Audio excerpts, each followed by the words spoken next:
Já, góða kvöldið og velkomin að Rauðaborðinu á mánudegi. Fallegur dagur í Reykjavík allavega. Það ætlar að vera góður svona skottið á sumrinu. En við erum með fasta liði í dag. Við ætlum að fá hagfræðingarna til að koma hérna, þar sem við leyfum okkur stundum að kalla þjóðhagsráð Rauðaborðsins. Það náttúrulega ekki. Það Ólafur Margeirsson og Ásgeir Brynjar Torfason eru komnir hingað. Guðrún Johnson hérna upptekin í öðru og verður ekki með okkur í kvöld.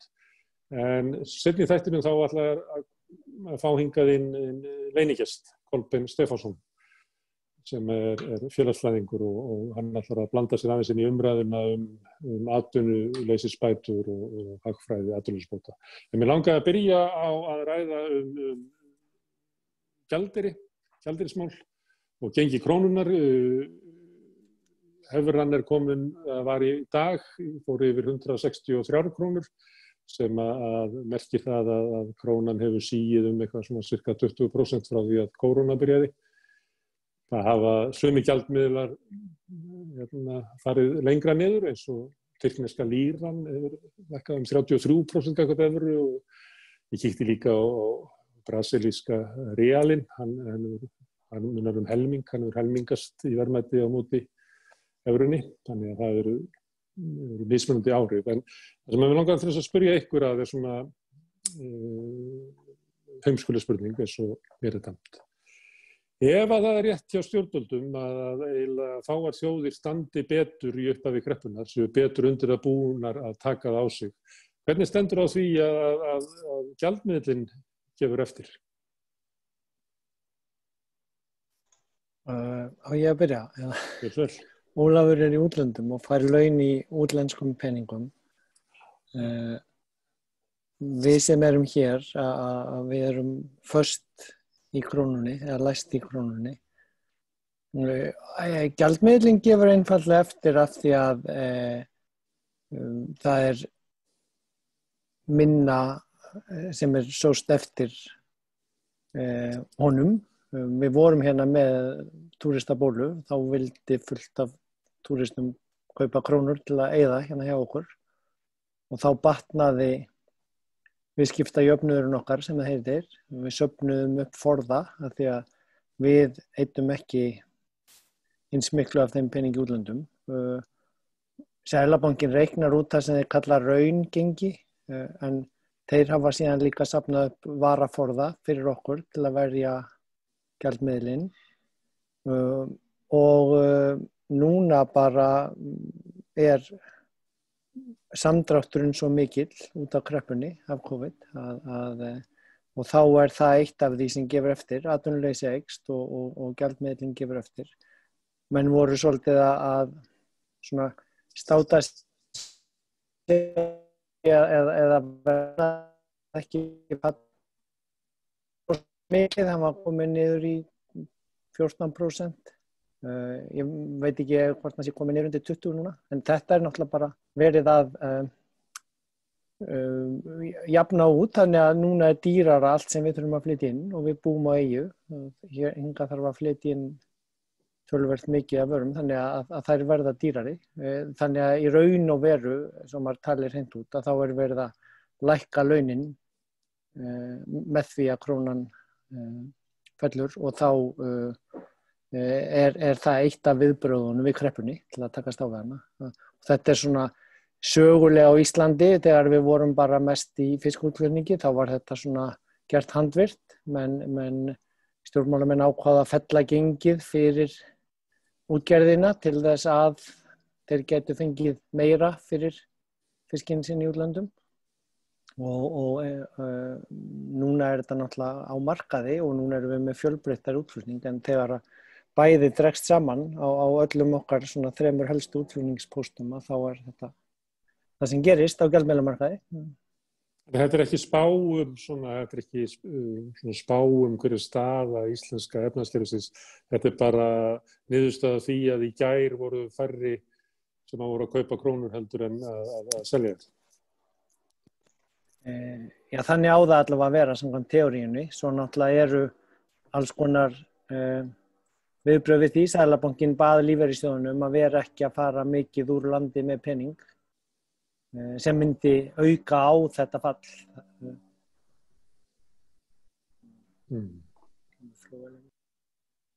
Ólafur, hvað þetta ekki bara hið besta mál? Að efnahagskerfið verður fyrir áfalli og gjaldmiðlar gefur eftir sem að þýðir það að útflytjendur og við fáum meira fleiri krónur fyrir það sem flutt út. Ja, þetta náttúrulega kannski spurning líka það hvort að útflytjendur geti svarað með auknu framboði í framhaldinu. Vandinn akkurat núna náttúrulega sá að jafnvel þótt að krónan sé að veikjast og túrismi á Íslandi sé orðin meira aðlaðandi þannig séð fyrir erlenda ferðamenn, þá geta þeir ekki komið til Íslands. Þannig að þó að krónan sé að falla þá erfitt að koma í þannig fyrirrauninni að það sé aukin sala eða aukin framleiðsla eða aukin útflutningur. En þetta rétt að sem Ásgeir var að benda á, þetta bara afleiðing af því að það minni eftirspurn eftir útflutningi þannig séð og ferðaþjónustan útflutningur. Þegar ferðamenn á Íslandi sveifla bandaríska eða svissneska debit eða kreditkortinu sínu, þá þeir að í einum vettvangi, þá þeir bæði að selja sem sagt sín laun eða sínar eignir í erlendum gjaldmiðli og kaupa krónur á staðnum innan gæsalappa. Og þar með í rauninni aukin velta eða aukin eftirspurn eftir krónum í hagkerfinu og þeir að skipta þessum sínum eignum út fyrir þessar krónur og þannig styrkist krónan. Þannig að þetta bara hluti, ég myndi ekki segja að þetta væri spá fyrir hagkerfið, þeir eru bara spegill á því hvað þeir eru að gerast og það svo meðalegt að krónan gefi eftir þegar ferðamannafjöldin dettur úr 2 milljónum niður í 200.000 eða ég veit ekki hvað það mikið akkurat núna.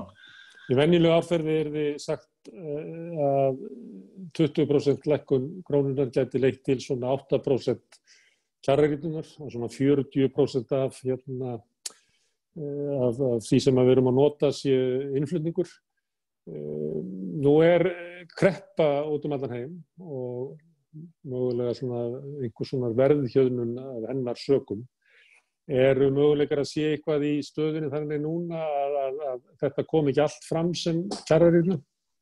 Þetta seinkun á því? Já, venjulega það þannig í rauninni, einmitt, hlutfallið eitthvað í kringum 35-40% eins og þú bendir á og það tekur það bil kannski svona ár fyrir mest megnis af áhrifunum að koma í gegn. Það sem vinnur á móti áhrifunum núna náttúrulega einmitt eins og þú bendir á kreppan og skortur á eftirspurn í hagkerfinu. Þannig að það akkurat núna, það augljóslega kostnaðar þrýstingur í kerfinu vegna herra innflutningsverðlags sem þá í rauninni núna þetta bara í rauninni hvort við þyngra kreppu áhrifin eða kostnaðaraukningin sem innflytjendur eru að verða fyrir þegar þeir eru að kaupa eitthvað erlendis. En síðan náttúrulega endar það á því í rauninni einmitt eins og þú segir að þetta minnkar kaupmáttinn hjá öllum í samfélaginu og hlutfallslega séð þá kannski erfiðast fyrir þá sem eru kannski með mjög litlar tekjur að verða fyrir einhverju kjaraskerningu einmitt á þessum tíma, akkurat núna. En alltaf þetta gerist, þá rís upp raddir og segja að krónan bara ónýtur gjaldmiðill. En þið hafið eiginlega báðir verið að tala mikilvægi seðlaprentunar til þess að mæta kreppunni sem við erum að sigla inn í. Þetta tilefni til þess að segja sér svo að þetta enn einn sönnun á því að krónan sé ómöguleg og við ættum vera búin að taka upp evru fyrir löngu? Ég náttúrulega... Ég grunum að þeir sé ekki alveg sammála, en bara þeir á því hvað rauðið það geta, byrja þú Ásgeir. Ég náttúrulega og hefur lengi verið Evrópusinni, svona eina fáum pólitísku skoðunum sem ég gef uppi ef það pólitískt. En það breytir ekki því að maður getur samt sagt og haft trú á að það geti í vissum tilfellum verið heppilegt. En það snýst bara kosti og galla við hvort sig. það sem kemur á móti bara til að taka aðeins upp það sem áðan, það náttúrulega flutt inn verðhjöðnun að vissleiti út af heims ástandinu og síðan líka búið að lækka vextina innanlands til samræmis eða svona mun nær því sem það í útlöndum og það kemur þá með kjarabætur á móti kjaraskerðingunni af hækkuninni af gengisfæri en það að hún falli 20% og að búa við þessar sveiflur náttúrulega, ef maður skiptir sjónarhorn frá neytendanum eða launþeganum sem það kallað svona snarlega, að þá það náttúrulega miklu erfiðara að reka hvort sem það nýsköpunarfyrirtæki eða jafnvel ferðaþjónustu í svona sveiflu miklum gjaldmiðli. Þú búin að setja verðið á gistinóttina eða ferðina eða vöruna sem þú ert að selja alþjóðlega eða þú ert nýsköpunarfyrirtæki og tæknifyrirtæki á netinu og þá þetta náttúrulega mjög óstabílt ástand og þess vegna hafa þau svona svolítið flust úr landi og líka stóru tæknifyrirtækin okkar sem voru fundin upp fyrir. Þá vandamálið ekki það að króna falli, heldur frekar hvað hún styrkist og kannski hvað sjávarútvegurinn okkar getur lifað við sterkt gengi krónunnar kannski út af því að þeir hafa ókeypis afurðir. Byrgið þeirra rukkar þá ekkert, þeir bara fara og sækja fiskinn. Já, og svo gera þeir upp í evrum, þannig að þetta já, en það áhugavert að heyra hvað Svissbúinn segir. Já, Ólafur, hvort viltu meiri stöðuleika og gefa eftir seðlaprentunarvaldið eða halda seðlaprentunarvaldinu og lifa við óstöðuleika krónunnar? Það ekki mitt að ákveða. En sko, hvort að það sé kreppaði við ekki, þá er það staðarind að ríkissjóður þeir auka peningamagn í umferð í hvert skipti sem þeir borga fyrir eitthvað. Það seðlaprentun innan gæsalappa þegar þeir eru að borga fyrir hvað sem hvort það sé að borga fyrir vextina af skuldabréfinu hjá sér eða til lífeyrissjóðs eða einhver sem á skuldabréfi eða hvort það sé að borga barnabætur eða eitthvað slíkt. Síðan taka þeir þetta fé aftur úr umferð þegar þeir eru skattleggja. Þannig að seðlaprentunin þannig að segja, hún ekkert merkileg. Þetta bara hluti af því hvernig kerfið virkar. Aftur á móti sko, gjaldmiðlar þeir eru mælieiningar á virði. Hvort að þú sért með fasta svona mælieiningu á því sem þú ert að mæla, þannig að segja. Það að segja hvort þú ætlar að vera með fastgengi sem dæmi eða bókstaflega taka upp mælieininguna sem notuð í öðru hagkerfi. Það dregur úr viðbragðsgetunni en að sjálfsögðu þá einmitt getur líka þessi eiginleiki eða sveigjanleiki þannig að segja, hann getur orðið til þess að það sé einmitt þessi skammtímasveiflur sem eru þá í rauninni endurspeglast í mælieiningunni sjálfri. Og þetta akkurat núna einmitt bara það að gerast. Það bara eins og ég sagði áðan, gengið á krónunni að gefa eftir vegna þess að hagkerfið að gefa eftir vegna þess að það minni útflutningur. Þannig að þetta kerfið að virka eins og það á að virka. Í áhættu stjórnuninni þetta kallað, ef maður til dæmis að horfa út frá lífeyrissjóðunum sem í eigu launþega, að þá þetta kallað áhættumildandi áhrif krónunnar, sem svolítið skemmtilegt hugtak orð, þar að segja út af því að lífeyrissjóðnir geta fjárfest erlendis og svo samdráttur á öllum sviðum og vöxturinn ekki eins og hann hefur verið í safninu og þá það virði safnsins að eignarna sem við eigum öll saman í lífeyrissjóðnum að við það að krónan fellur. Það kannski að mikilvægast eiginlega í þessu.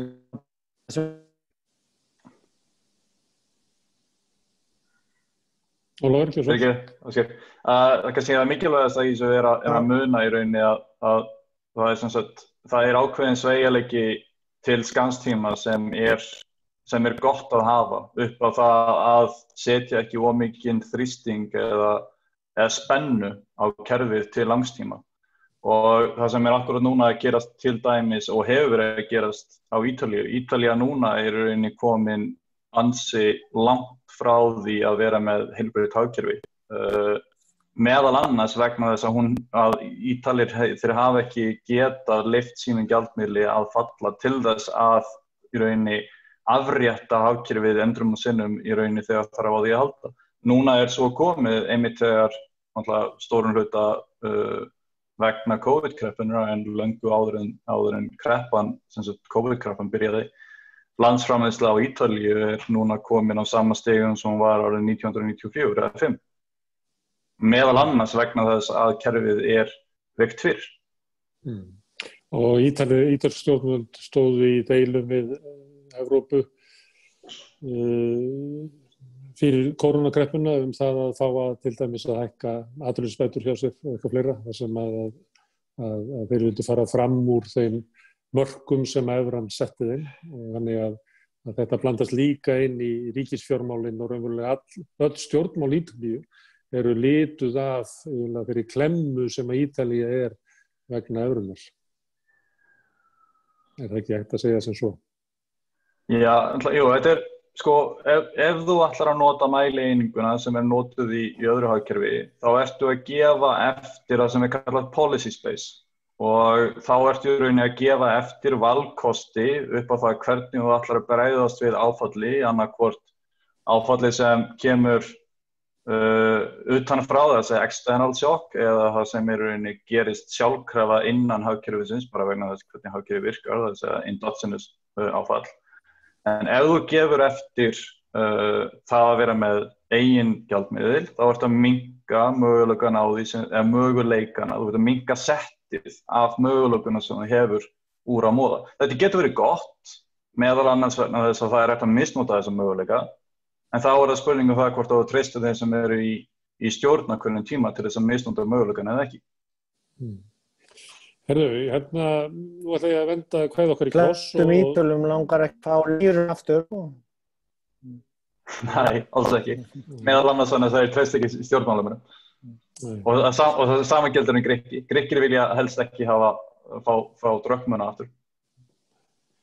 Ég ætla nú aðeins við blaðinu og kannski ræðu við möguleikan á því að hækka atvinnuleysisbætur hvort að við séum með krónu eða evru og eftir.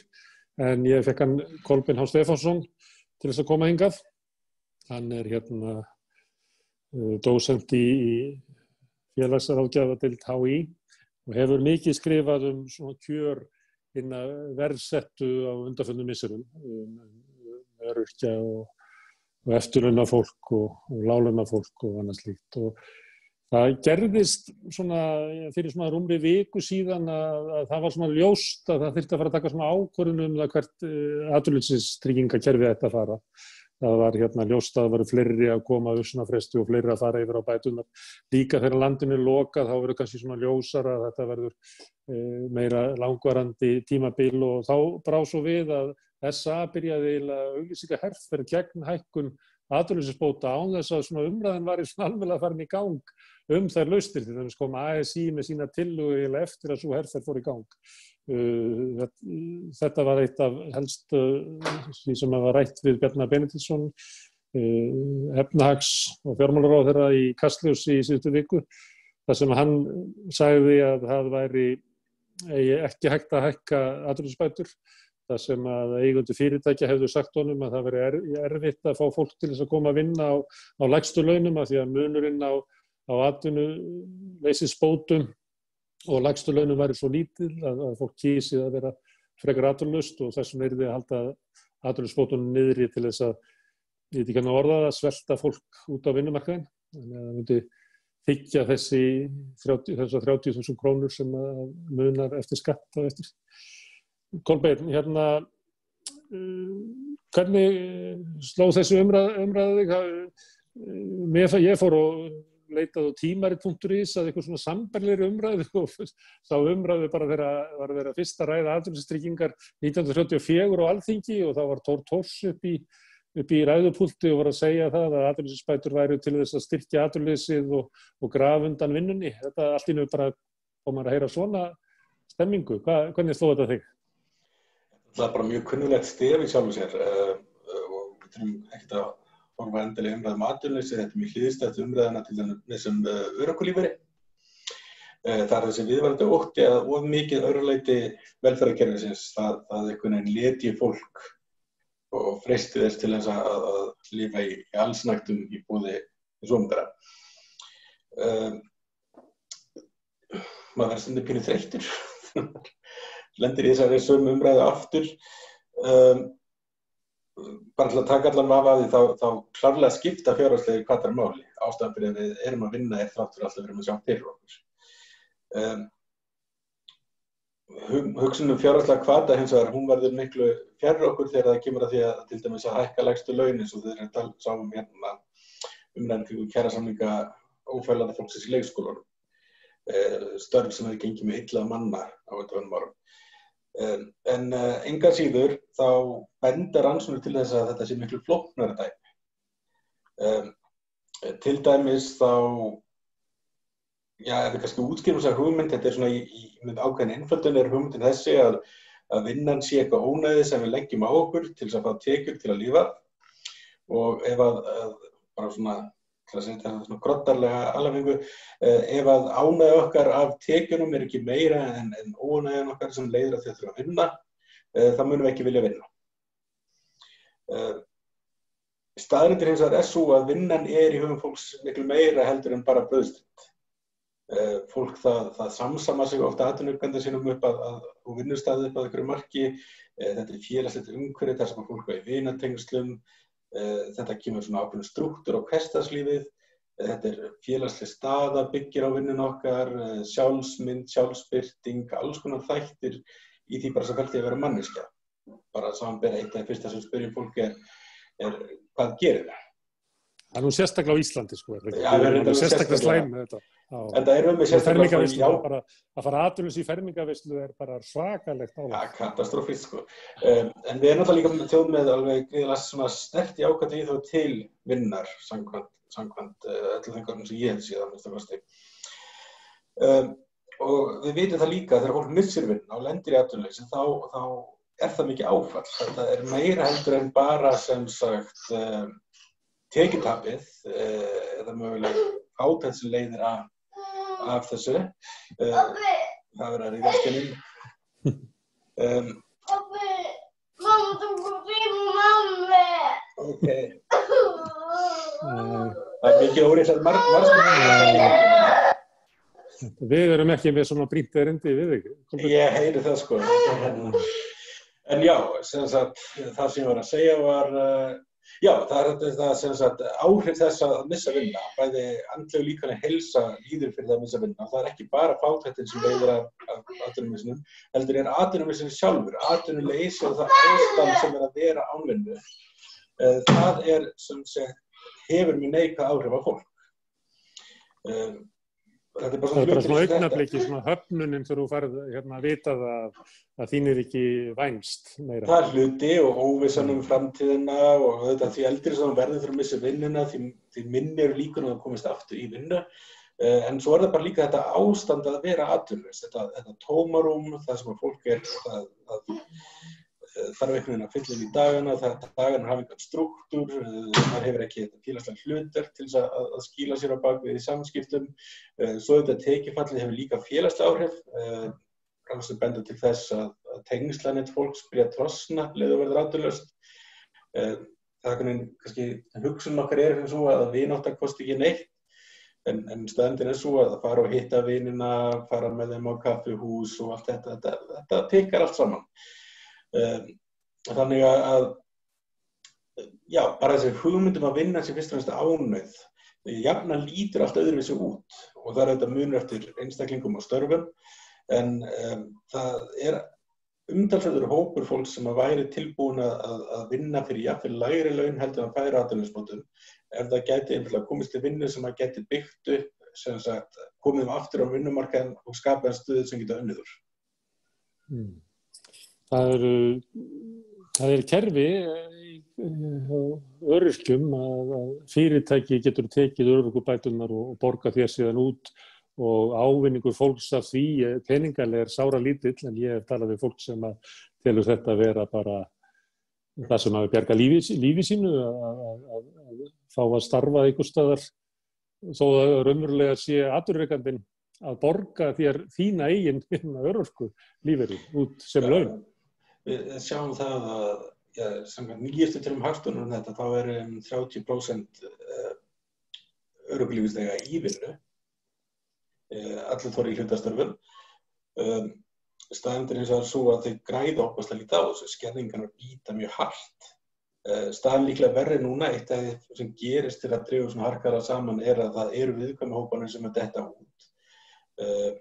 Fólk með skerta starfsgetu, innflytjendur, eldri starfsmenn, ýmsum hópar sem er alltaf fyrstir út af því að einhvers staðar er atvinnuveginn líka að reyna að hugsa það hvernig hann geti haldið eftir sem mestur í framleiðinni í fyrirtækinu. Þannig að líklega staðan versnað, en vinnuviljinn er klárlega fyrir hendi. Það er bara akkurat þetta sem þú segir, það bjargar lífið fólks að geta tekið þátt í samfélaginu. Þetta er lykillinn að því að vera virkur borgari. Ólafur, þú hefur skoðun á þessu? Ég ætla bara aftur, ég ætla að vekja athygli á því sem er kallað atvinnuframboðstrygging eða job guarantee. Allt það sem Kolbeinn var að segja frá áhrifin af atvinnuleysi, það er allt saman coverað innan atvinnuframboðstryggingar. Atvinnuframboðstrygging, hún sér til þess að sé á nákvæmlega sama hátt eins og heilbrigðistrygging. Ákveðið lágmark framboð af atvinnumöguleikum til staðar. Og þessar atvinnumöguleikar geta meðal annars líka verið endurmenntun. Þannig að þegar Kolbeinn var að minnast á innflytjendur sem eru því miður í verri stöðu heldur en margur aðrir, sérstaklega vegna þess til dæmis að þeir eru ekki með sama tungumálaþekkingu á Íslandi eins og Íslendingar sjálfir, þá verður hægt að borga bókstaflega innflytjendum fyrir það að læra íslensku ef þeir missa vinnuna og ef þeir vildu gera það. Þetta væri algjörlega, þetta væri valkvætt fullkomlega, annarkvort getur verið á atvinnuleysisbótum sem eru ykkur 290.000 á mánuði, eða þú fengir lágmarkslaun sem í kringum 330-340.000 fyrir það til dæmis að læra nýtt tungumál. Þetta gengur fyrir bæði innflytjendur og aðra á vinnumarkaði, þannig að bæði útlendinga og Íslendinga. Og þeir Íslendingar getur sem dæmi, þeir getur verið að læra þýsku eða frönsku eða hvað sem ef þeir vilja vera betri í að tala við útlendinga sem eru koma til sem túrisma. Það mætti stórauka framboð af til dæmis störfum sem eru að ýta við því að hér verði náð, markmiðum Parísarsáttmálans væri náð, það mætti stórauka skógrækt, það mætti bæta almenningsgarða, það mætti setja upp hvað sem er. Þetta fólk, það er bókstaflega, það er nákvæmlega sem Kolbeinn var að segja, það er algjörlega val það að fólk mæti þá í einhvers konar struktúr, það er vinna til staðar sem mun borga lágmarkslaun. Og það besta er að til langstíma þegar einkageirinn hjarnar við, þá er þarna þjálfað starfsfólk til staðar sem einkageirinn getur boðið laun fyrir það að þá einfaldlega fara úr atvinnuframboðstryggingarvinnunni yfir í einkageirann og af því að þetta fólk fær bara lágmarkslaun, þá er augljóst að einkageirinn sem þarf kortið er að borga lágmarkslaun, hann myndi borga einhver örlítið hærra eða einfaldlega bjóða vinnu á lágmarkslaunum sem væri öðruvísi en fólki myndi frekar vilja vinna í. Þarna er val það að fá tekjur, vera með struktúr og einfaldlega vera með tengslanett og bæta á sama tíma starfsreynslu sína og starfsþekkingu til þess að halda áfram að vinnumarkaði í framtíðin eftir það. Kolbeinn, má bjóða þér atvinnuframboðstryggingu? Ég er þetta mjög hrifinn af atvinnuframboðstryggingunni. Ég held að allt sem að skapar fólki tækifæri til að vera í virkni það alltaf jákvætt og það bara líka, verkefnin eru næg þegar við horfum í það hugmyndir með opinbera stiginn og búið til störf hafa allir með verið slegnar niður í umræðan þeim forsendum að það sé ekki æskilegt að borga fólki í laun fyrir að grafa skurði og fylla í það aftur. Það enginn að tala það ekki staðan. Það gríðarlega mörg verkefni sem þarf að vinna. Hlutir sem eru undirmannaðir, hlutir sem hægt að gera betur. Maður sér þetta til dæmis í ákveðnum hlutum á menntakerfinu eða til dæmis ummunnaþjónustu. Þannig vantar fólk beinlínis eftir áralangar aðhaldsaðgerðir. En félagsfræðingur, Kolbeinn. Félagsfræðingur, hvernig störf getur búið til fyrir hann? Ef ég segi það upp þá afneita þinni félagsfræðingunum mér. Við dættum að snúa bara þannig að hérna eru 2 hagfræðingar og ég svona blaðamaður og þú félagsfræðingur, segjum að við séum allir atvinnulausir. Hvernig, því að þegar ég að bera þetta, samviskusamlega reynt að bera þessa erindi Ólafs við fólk sem ég verið að tala við og ég tekið eftir að fólk, eins og þú nefnir, að fólk er eitthvað bara í stofnanaminninni hjá okkur, að við munum þessast í skenísku minni okkar, að við sjáum fyrir okkur atvinnuleysisbóta vinnu og ég var að tala við framkvæmdastjóra og ég bara fann á honum, hann sá fyrir sér að það yrði settur á hann einhver gulur hjálmur og hann yrði sendur einhver staðar að vinna einhverja svona verkamannavinnu. Þannig að mér bara datt í huga að spyrja svona, hvað svona störf þetta væru. Ef að Kolbeinn getur ekki nefnt eitthvað fyrir félagsfræðingin, getur Ólafur nefnt eitthvað fyrir hagfræðingin? Já, bara sem dæmi, hvað það sem hagfræðingurinn myndi vilja vinna. Hann þarf ekki endilega að vera býstans við tölur eða eitthvað slíkt. Það margir hagfræðingar, ég þar með talin, væri sem dæmi tilbúin til þess að vinna við það endurbyggja skógrækt. Ég ólst upp á sveitabæ, ég veit hvernig á að reisa girðingar. Ef ég væri atvinnulaus, þá veit ég það allan að það hægt að ég geti viðhaldið girðingum meðfram vegum landsins. Ég get nefnt sem dæmi störf fyrir þig sem blaðamaður. Þú getur skrifað sögur lands og þjóðar, munnmælasögur sem ganga akkurat núna á milli fólks en ekki skráðar neins staðar niður. Félagsfræðingar geta meðal annars unnið innan atvinnuframboðstryggingar verkefni við það sem dæmi að skoða hver eru áhrif af atvinnuframboðstryggingunni á vinnuafl. Batnar geðheilsa fólks, er hægt að minnka, tengslanetið að batna og slíkt og á sama tíma ekki gleyma því að það fullt af fólki sem skiptir starfsframa einhvern tímann á lífsævinni. Þarna væri kjörið tækifæri fyrir hvern þann sem kannski smiður, missir vinnuna. Það atvinnuframboðstrygging til staðar sem býður upp á það að læra forritun. Hann fer í það að læra forritun. Eftir það hann metinn starfsmaður innan hvaða fyrirtækis á einkamarkaði sem þarf á forritara að halda. Nú er þetta vel, Kolbeinn? Það gerir það. Það er náttúrulega kannski líka lykilatriði í þessu að þetta hugmynd val. Það möguleikar í boði, fólk getur kosið að gera þetta ekki og við þurfum kannski að snýra svona endanum þá kannski líka alltaf mikið spurning einstaklinga en ekki fagstéttir eða starfstéttir. Hvað ég tilbúin að gera?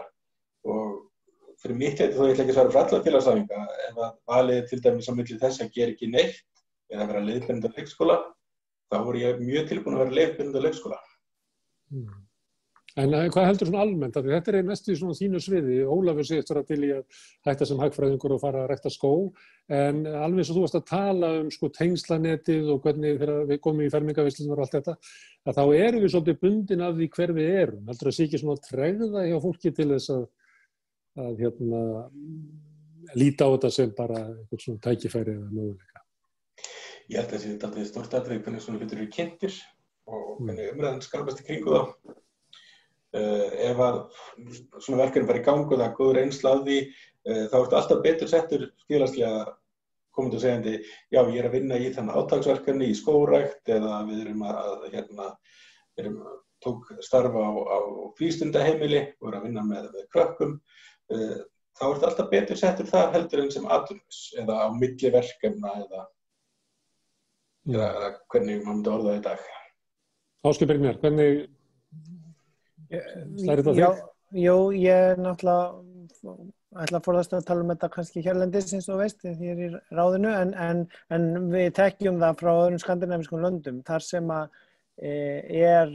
gott svona öryggiskerfi, að þá verður vinnumarkaðurinn sveigjanlegri, þannig að það auðveldara fyrir fólk að fara á milli án þess að það verði stigmatiserað að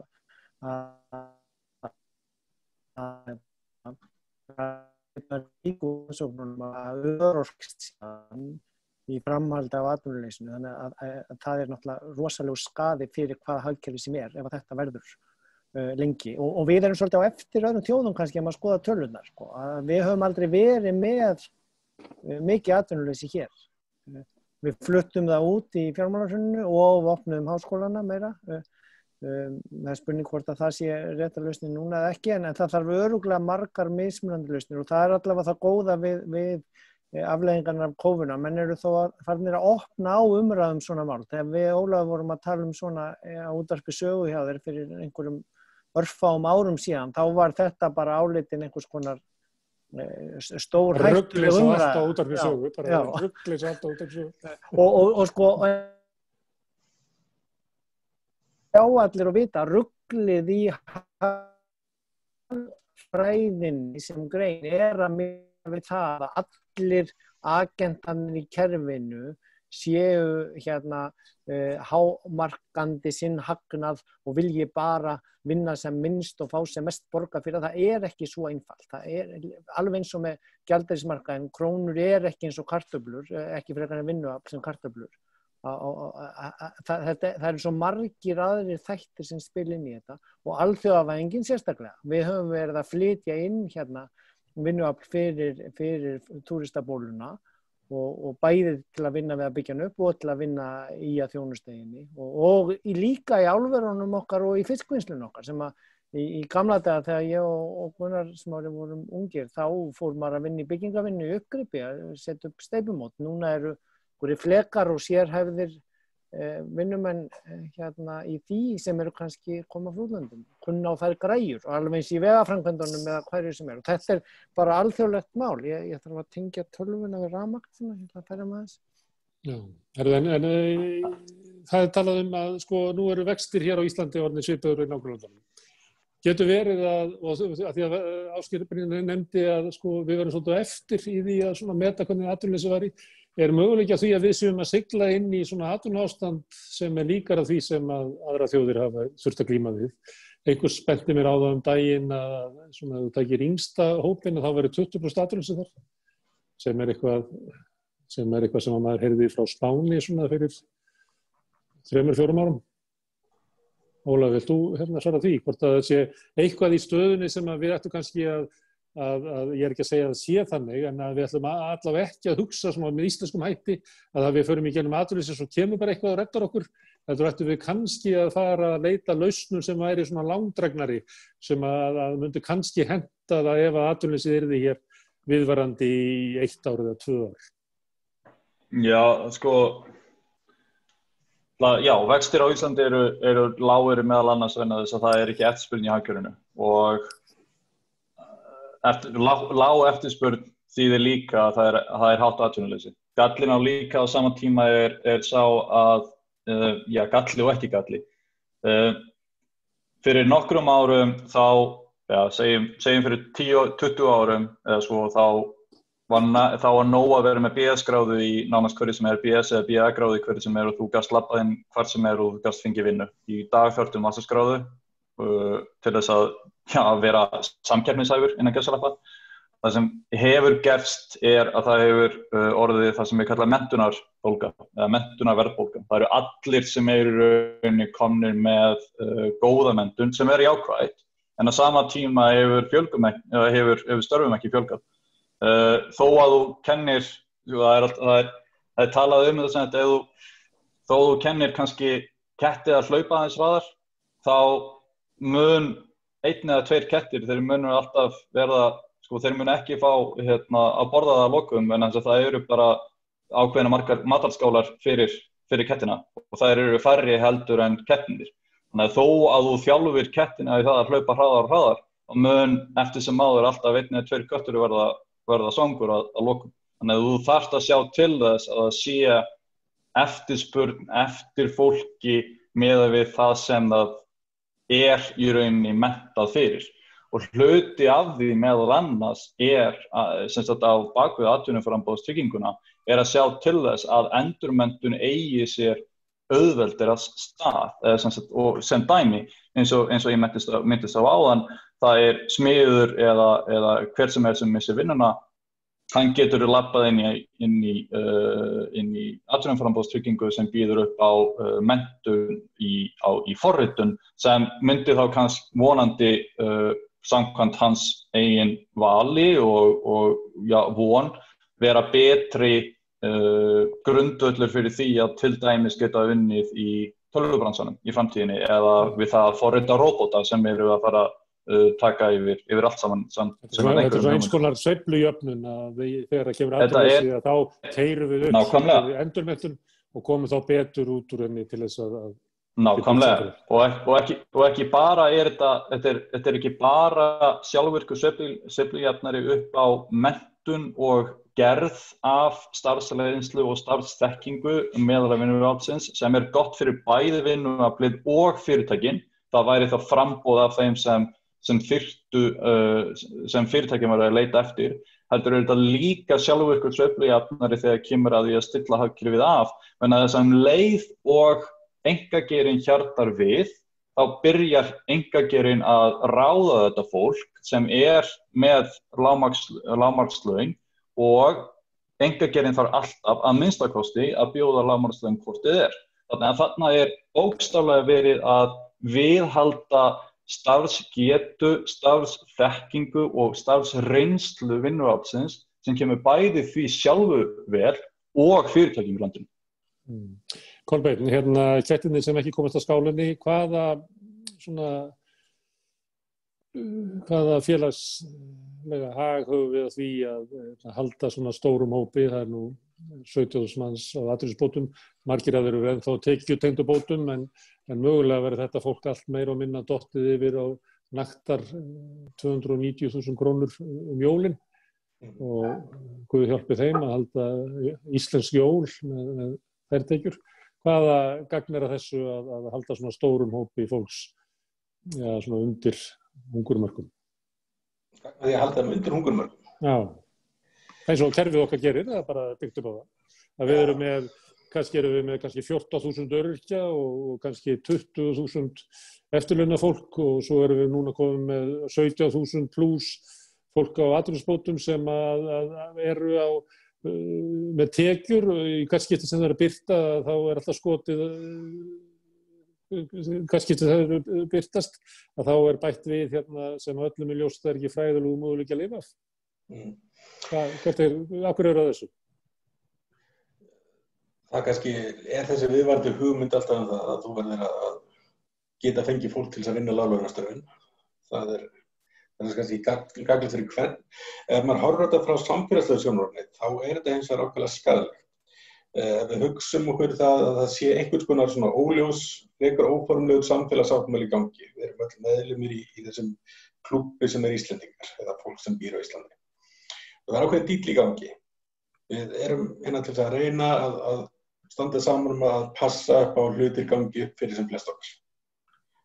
Þetta ekki skráð neins staðar, þetta ekki stjórnarskráin, þetta bara svona þetta óformlega fuzzy hugmyndum samfélagið sem við tilheyrum. Ef að fólk upplifir það sé jaðarsett hana, það ekki tekið tillit til þarfa þeirra, þá verður fólk kveikt, þá verður biturt, þá verður það reitt og þá byrjar það mögulega að vera skaðlegt fyrir samfélagið. Samstæðan fyrir að bresta, örvæntingafullt fólk, það tekur örvæntingafullar ákvarðanir, kemur sér upp sjónarmiðum sem að geta verið ógnandi eða hættuleg. Við sjáum bara til dæmis hvað uppgangur hægri popúlistaflokka, hann hangir mjög sterkt saman við jaðarsetningu ákveðna hópa sem voru svona klassískt sósíaldemókrata fylgivíði Evrópu til dæmis, og flykkst yfir þessa flokka. Að því leyti þá það ákveðin áhætta sem við erum að taka og við erum kannski með öfgagetasta dæmi eins og í Bandaríkjunum þar sem það beinlínis að nota refsikerfið í staðinn fyrir velferðarkerfið til þess að halda reglu á samfélaginu. því að þú verður að gera eitthvað, annaðhvort gefur fólki hlutdeild í samfélaginu, greipið á borðinu, eða þú þarft á einhvern veginn að halda þér á mottunni. Hlutinu mun ekki ganga átómatist fyrir sig bara af því að. Þú þarft á einn annan hátt að díla við þetta með stefnumótun. Og við höfum séð það kannski víðar inn í Bandaríkjunum að það sem hefur verið dregið verulega úr í einhvers konar velferðarforsjá, hún skilyrt. Þar hefur vægi refsikerfisins vaxið umtalsvert í sem sagt stefnumótuninni og beinist í auknum mæli að þessi jaðarsetta hópum. Þetta búið að skilgreina þessum einstaklingsvandamál, þetta fólk stýrilátt og óalandi og ferjandi og eina sem þýðir að beita það hörðu til þess að beygja það. Og spurningin þá viljum við þannig samfélag. Það vafalítið margir sem að sjá sinn hag betur í slíku samfélagi en að reynum að horfa þetta í víðara samhengi. Fyrir allan þór okkar þá held ég við sem betur sett í samfélagi sem að svona inklúsíft samfélag frekar heldur en fullkomlega einstaklingsvætt. Eru við á leiðinni í áttina Bandaríkjunum, svona lullandi þar á eftir, eða búum við alltaf aðstæður og þeir sem að hafa það verst hjá okkur, að það sé bara engan hátt sambarlegt við það sem að tíðkast í Bandaríkjunum? Það náttúrulega umfang félagslega vandamál í Bandaríkjunum er langt frá það sem þú sérð í öðrum löndum sem að teljast þróulönd eða hagsæðlönd. Þannig að það er ekki líka saman að jafna. Við sjáum þetta ákveðin einkenni hér eins og við annars staðar. Við erum með jaðarsetta hópa, við erum með hópa sem eru að upplifa reiðina og örvendinguna. Við erum að sjá ákveðina populíska tóna, hægri populíska tóna í stjórnmálum. Þannig að við erum ekkert ónæm fyrir þessu. En eins og segir, við Bandaríkin það kannski ef við ætlum að miða okkur við Bandaríkin þá getum við alltaf sagt að hér líti allt vel út. Spurningin er hvernig samfélag við viljum búa í og hvað við þurfum að gera til að það samfélag megi verða. Það getur hættulegt sko. Bandaríkjamenn hafa gert það sjálfur, þeir eru að velja sér valkosti á móti Trump með þá einu kröfu að sér skárra en Trump og það ekki stöð á eitthvað gott út úr því sko. Herðu, Ásgeir Brynjar, einhvern tímann fyrir einhverju viku síðan, þá vorum við að tala aðgerðir annarra þjóða og ég held að það hefur verið í Frakklandi þar sem að var að tala að það er að bæta við raunverulega peningum inn í hagkerfi sem að næmi niðursveiflunni.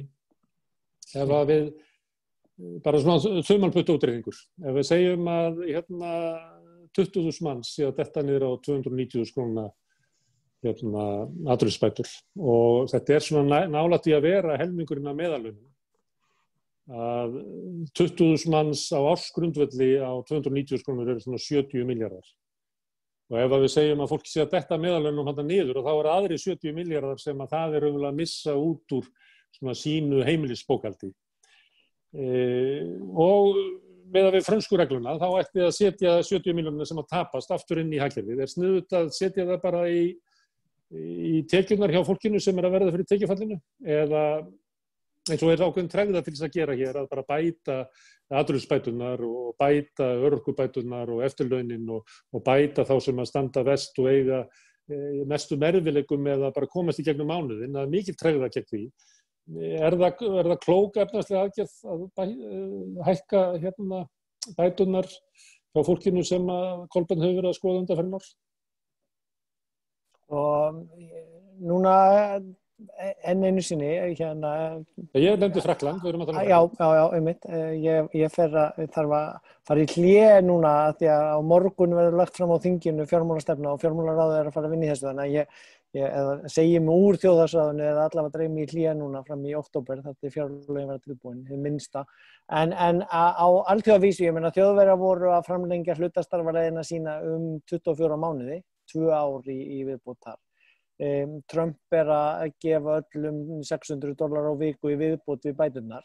Þetta snýst náttúrulega það að þeir sem að eiga fyrirtækin, þeir sjá náttúrulega tapið á þessum, hvort sem það eru 70 milljörðum eða hvað tölur sem þú reiknar út, af því sem er minna umleikis og veltandi samfélagið. Þannig að það er þess vegna sem að þessar þjóðir eru að prenta þessa peninga og dæla þeim út til fólks svo að það lifi af að borga leiguna og matinn og halda kerfinu gangandi. Já, þannig að þetta er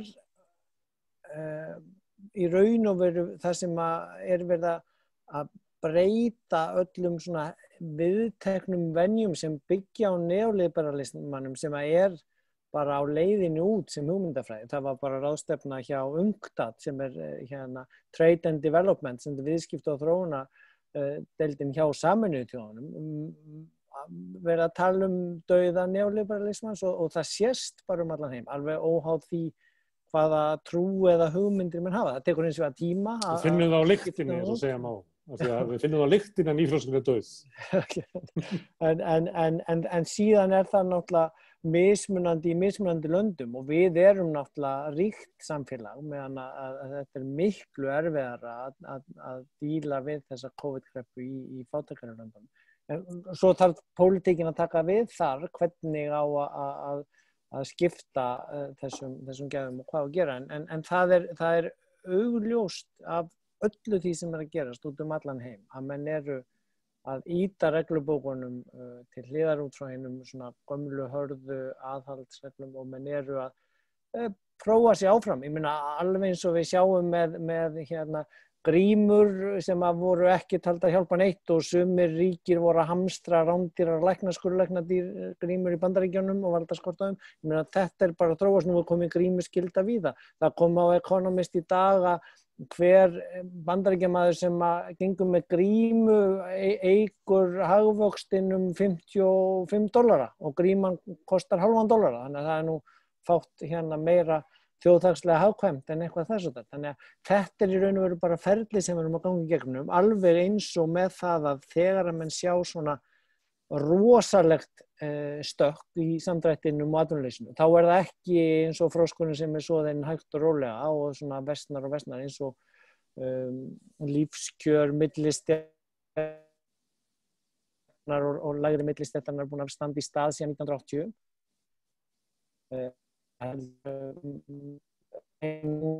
Millistéttina að minnka og hver á að halda kerfinu gangandi og hvernig á að síðan vinna sig út úr þessu. Þetta er bara það sem er verið að fjalla út allan heim núna og enginn í raun og veru veit svarið og við þurfum svolítið að skipta út hugmyndunum það að það sé hægt að reikna út eitt rétt svar.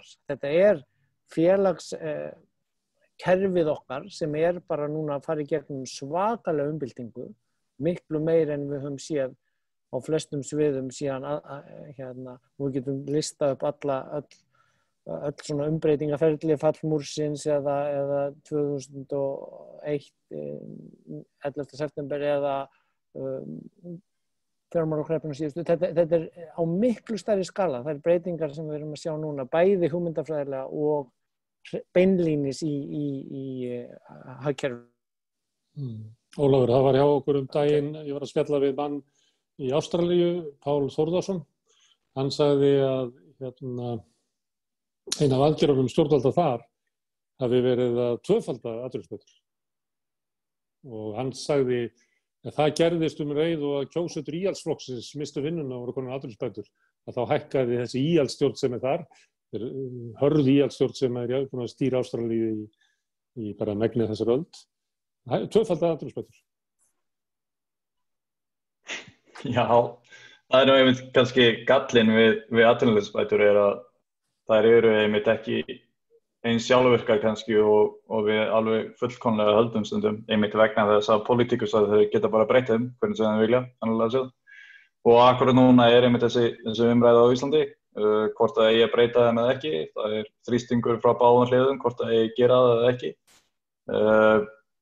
Báðar hliðar hafa eins og svo oft í umræðu þjóðfélagsmál yfir höfuð að hafa alveg puntað einmitt. Það þarf að sjá til þess að fólk hafi tekjur til þess að flytja sér yfir versta hjallann og á sama tíma verður að passa upp að háar atvinnuleysisbætur leti fólk ekki til vinnu sem í einhverjum rannsóknum það hefur komið fram. En á sama tíma er kannski líka að má ekki gleyma því að í summa eins og rannsóknum sem benda á það að atvinnuleysi aukist eða sé lengra ef atvinnuleysisbætur eru háar, þá meðal annars ástæðan fyrir því vegna þess að fólk finnur til nægilega mikils öryggis á háu bótunum til þess að bíða eftir því að rétta starfið komi fram og að rétta starfið til dæmis einhvers konar hærra launað starf. En þetta því að veit að Bjarni Ben, hann tók undir það að lengja tekjutengda tíman sem þá kannski fyrst og fremst koma til móts við kröfur hinna tekjuhærri sem hafa verið að missa vinnuna og líkara því sem þú ert að lýsa núna. En hafnaði hins og að hækka atvinnuleysisbæturnar hjá láglaunafólkinu og þeim sem eru á strípuðum bótunum sem eru einfaldlega glíma við að bara komast í gegnum mánuðinn. Að raunverulega væri hann eiginlega þessu sem þú ert að segja að það sem hann að mæla með líklegra til þess að draga úr vilja fólks til þess að vinna heldur en það sem hann var að hafna. Að eykur vilja fólks til þess að bíða eftir því að nýtt starf sem hálaunastarf muni eiginlega koma upp í hagkerfinu sem það verður það ánægt með. En aftur, þetta spurning það nákvæmlega alveg eins og skattheimta. Þá eru atvinnuleysisbætur og hvernig uppbyggingin á þeim eru skipulagðar alveg eins og líka hvort að það sé atvinnuframboðstrygging eða ekki í hagkerfinu. Að stórum hluta þetta pólitískt val og pólitísk völ hafa alltaf einhverjar efnahagslegar afleiðingar. Efnahagslegar afleiðingin í tilfelli atvinnuframboðstryggingar sér til þess að það sé alltaf starf til staðar sem mun borga lágmarkslaun og það mun sjá til þess að endurmenntun og slíkt muni eiga sér stað og nota bene líka eitt sem ég ætla að skjóta inn í sem ef ég hafði ekki tíma eða tækifæri til þess áður. Atvinnuframboðstrygging það dregur úr þörfinni á því að vera með einhvers konar eftirlit á láglaunamarkaði vegna þess að ef það verið að svindla þér til dæmis einhvers konar launastöldur eða slíkt, þá þarna starf til staðar sem getur alltaf farið til og ef atvinnurekandi til dæmis að sjá þér fyrir húsnæði, þá getur hann bókstaflega í mörgum tilfellum með of mikil völd innan gæsalappa og getur því miður og gerir það oft því miður misnotað starfsfólkið og þarna hefur þá einfaldlega starfsfólkið val til þess að geta farið úr slíkum störfum hvenær sem það vill yfir í einhvers konar atvinnuframboðstryggingarvinnu sem mun sjá til þess að þarna sé að minnsta kosti nægilega mikla tekjur til þess að lifa af. Þetta eiginlega öfugt við það sem að Nýfrjálsíkja sagði í upphafi að það væri hollt fyrir hagkerfið að hafa svona temmilegt atvinnuleysi til þess að væri svona sveigjanlegri vinnumarkaðurinn. Þú ert eiginlega að tala svona temmilegt atvinnuframboð til þess að hafa vinnumarkaðurinn svona heilbrigðari. Já, það talað buffer stock. Það talað buffer stock of the unemployed innan sem sagt núverandi kerfis og þá það einmitt hugmyndin það innan gæsalappa. Seðlabankar bókstaflega reyna að finna út hvert náttúrulegt atvinnuleysi eða atvinnuleysi sem sér til þess að verðbólga sé ekki að aukast eða næru eins og sagt Í atvinnuframboðstryggingu þá alltaf framboð á lágmarks vinnuframboði og þarna það í rauninni í staðinn fyrir að vera með buffer stock of unemployed, þá ertu með buffer stock of employed. En þarna á sama tíma ekki verið að auka verðbólgu í kerfinu vegna þess að þetta fólk vinnuafl þessa fólks nýtt til þess að framleiða eitthvað. Og ef þú ert að framleiða eitthvað sem dæmi skóga eða betri menntunar þekkingu hjá fólki sem lætur það verða meira framleiðnari í framtíðinni, þá ertu að sjá til þess að bæði framboð og eftirspurn eftir vörum sé að aukast þegar þú ert með atvinnuframboðstryggingu í staðinn fyrir atvinnuleysisbætur. Kolbeinn, þú varst áður að tala svona samkomulag í samfélaginu hvernig hlutirnir ættu að vera. Það eru veldsöndu fyrir sér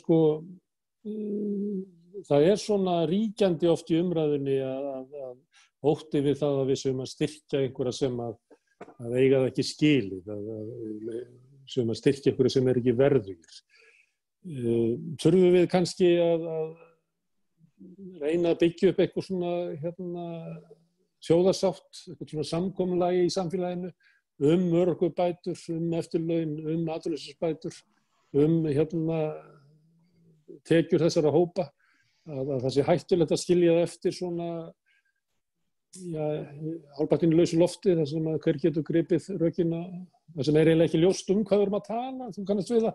Þegar það svona ósátt hluti, þá bara ekki samkomulag það, hvar að ræða hlutina og hver að gera það og hvernig að gera það. Sko, mig grunar að þetta sjónarmið þessi ótti við óverðskuldandi, þetta sé í sjálfu sér minnihlutahjónarmið, mjög hávært minnihlutahjónarmið. Nýlegar kannanir til hans benda þess að öllum þorra fólks á Íslandi finnist örorku lífeyrir vera allt og lágur. Þannig að ég er ekki þess að fólk sé mikið af ágjörð þess að hlutum með að velta þeim fyrir sér á þennan hátt.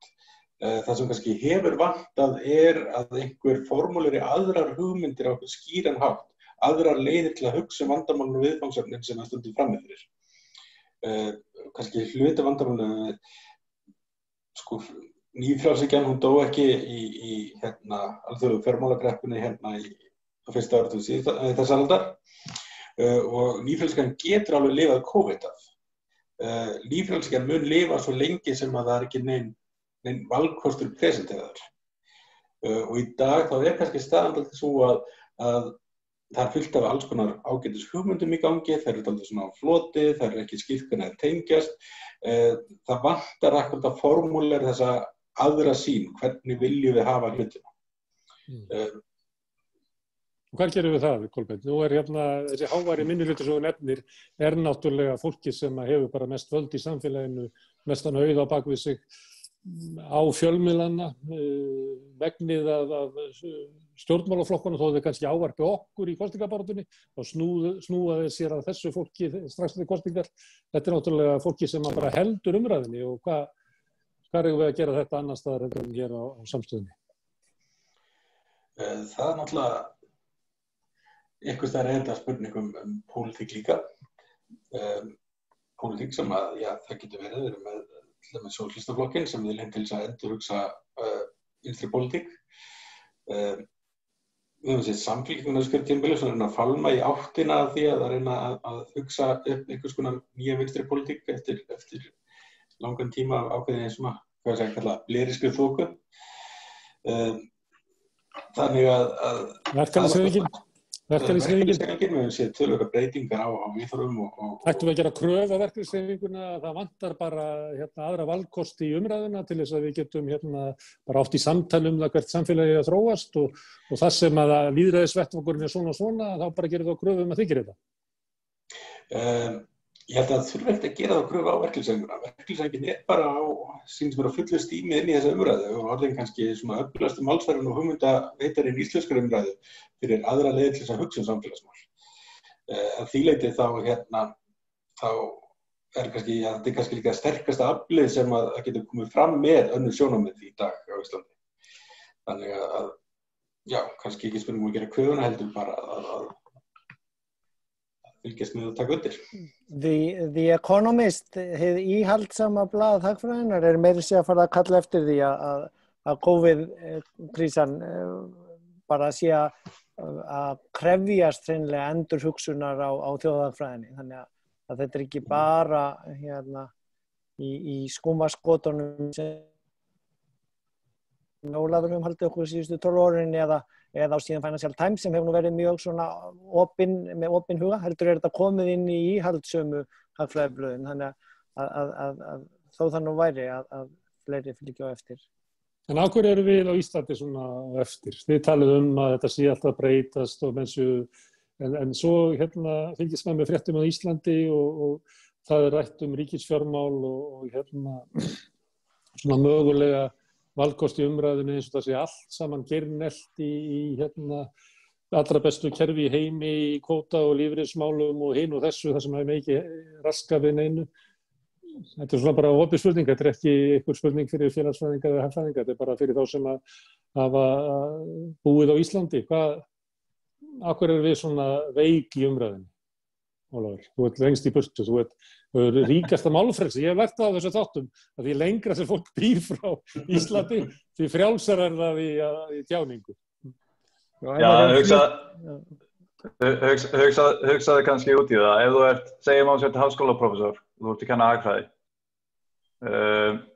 Búin að vera að kenna hagfræði kannski síðustu 5 ár eða 10 ár eða 25 ár.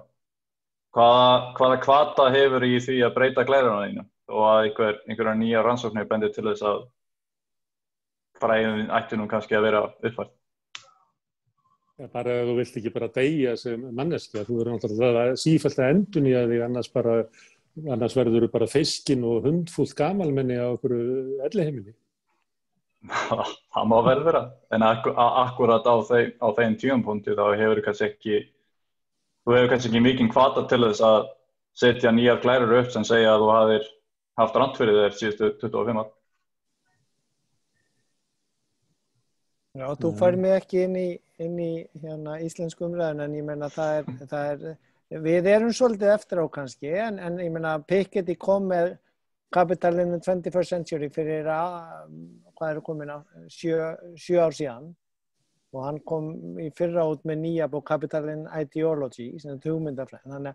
Og strax eftir Capital in the 21st Century var talað hana sem eina mikilvægustu hagfræðibók 21. aldarinnar, og var hann kom í viðbót. Hún reyndar 1000 síður, ég ekki búin að lesa hana alla, en ég búin að lesa svona umfjallanir hana, og þetta við hreinlega verðum hér að svona uppfæra okkur og svona, já, lesa okkur inn í hinn nýja heim. Það ekkert annað hægt, því að þetta svo orðin svo alþjóðavætur heim. Við, sem ég var að tala áðan, við erum með innflutt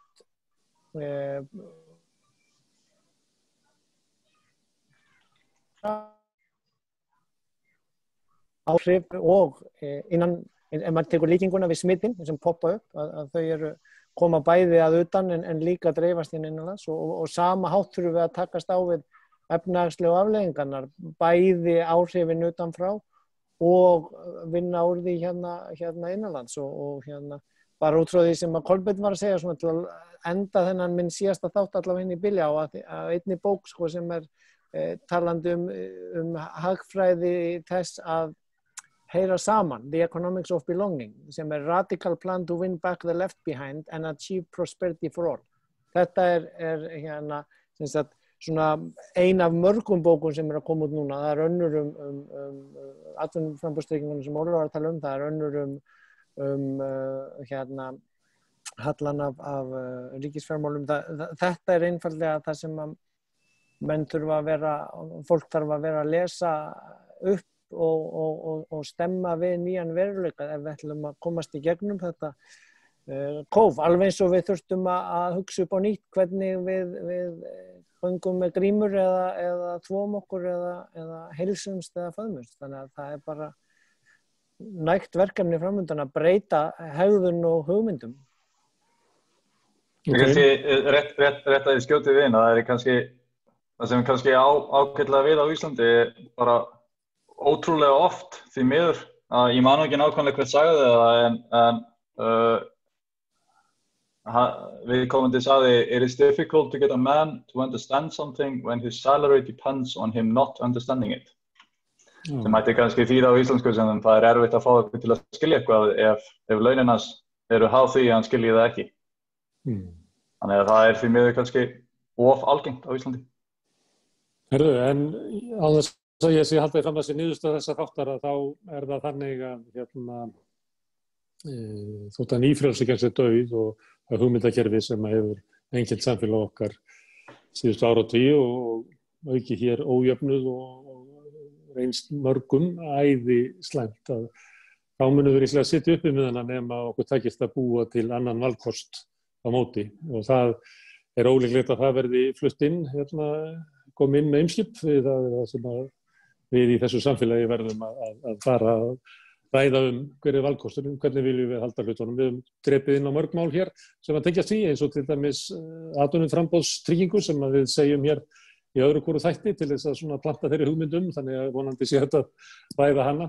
En ég þakka ykkur kærlega fyrir komuna, Ólafur Margeirsson og Ásgeir Brynjar Torfason og Kolbeinn H. Stefánsson sem var sérstakur gestur Þjóðhagsráðsins sem að þið heyrðu núna er komið í hlé, allavega Ásgeir Brynjar farin í hlé þangað til í október.